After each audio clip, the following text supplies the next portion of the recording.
Telangana state وقف board والوں کی طرف سے ایک ریویو میٹنگ کرے۔ جمعرات کے دن تلنگانہ وقف بورڈ کے ممبر وحید احمد وقف بورڈ کے اسٹاف کے لوگوں کے ساتھ حج ہاؤس میں ایک میٹنگ کرے۔ یہ موقع پہ وقف بورڈ کے پورے اسٹاف کو گورنمنٹ کی طرف سے تنخواہیں دینا اور وقف بورڈ اسٹاف کو بھی آن لائن سے جوڑنے کے تعلق سے بتائے۔ یہ موقع پہ وقف بورڈ کے ممبر وحید احمد بورڈ کے اسٹاف سے خطاب کرتے ہوئے اس کی اور بھی ڈیٹیل بتلائے۔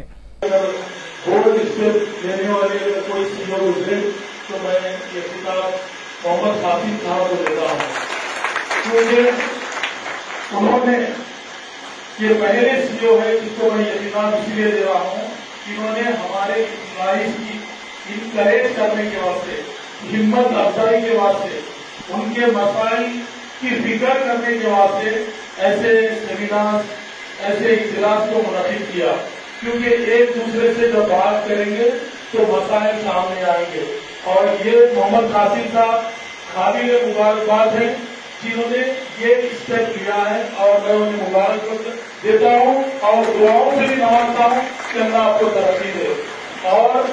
یہ تمام جو ہمارے وقف بورڈ کے سینئر موسٹ آفیسر اور ریگولر امپلائیز، کنسالٹیڈ امپلائیز، جو بھی یہاں پر انسپیکٹر وغیرہ بھی تشریف لائے، میں تمام کا خیر مقدم کرتا ہوں اور امید کرتا ہوں کہ آج کے بعد سے پھر ہمارے عزائم اور بڑھیں گے، ہماری طاقت میں اضافہ ہوگا، اور جیو 15 کے بعد ہمیں ایسے پاورز ملے ہیں کہ ہم ہر کسی کو بھی مزہ چکا سکتے ہیں جو بھی ان کو کر سکے، کیونکہ جیو 15 کے بعد جو ہمارے امپلائیز کو طاقت ملی ہے وہ طاقت بہت بڑی اہمیت کی حامل ہے۔ اور قابل مبارکباد ہے ہمارے وقف بورڈ کے اسٹاف جنہوں نے نہ صرف حج کے سیزن میں حاجیوں کی خدمت کی، بلکہ آئمہ حضرات کو جو آج تلنگانہ ریاست کی حکومت نے جو حاضریت دے رہی ہے اس کا بھی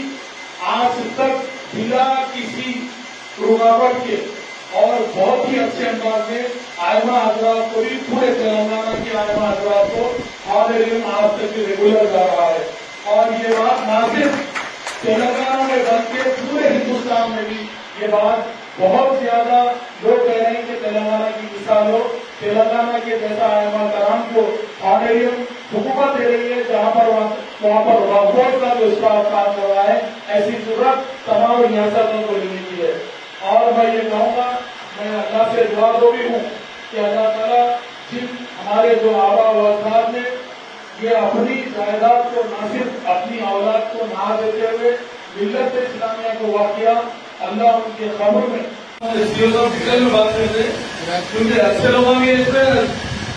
کام خراب کرنے والے لوگوں کی ہے،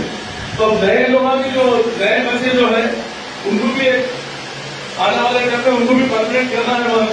پرماننٹ کر کے ان لوگوں کو بھی ایریا میں انسپیکٹر ڈالنا ہے۔ لوگوں کو بھی ایک کا جو جتنا بڑا ایریا ہے وہ ایریا میں 3 انسپیکٹر ہونا ضروری ہے۔ یہ ایک انسپیکٹر کو اتنا بڑا ایریا نہیں کر سکتا، کنٹرول نہیں کر سکتا، ہوگی 3 ڈویژن کر دینے کا ہے۔ اور ابھی یہ نئے بچوں کو بھی جو ہے نا پرانے انسپیکٹروں کے ساتھ ایک 2 جنوں کو ڈالی ہے، اور بھی لوگوں کو اپائنٹ کرنا ہے تو اپائنٹ کریں گے۔ اس کے ڈیٹیل میں آپ میٹنگ لیجیے، آپ جیسا ہوگا ویسا دیکھیے، آپ میں بات کروں گا۔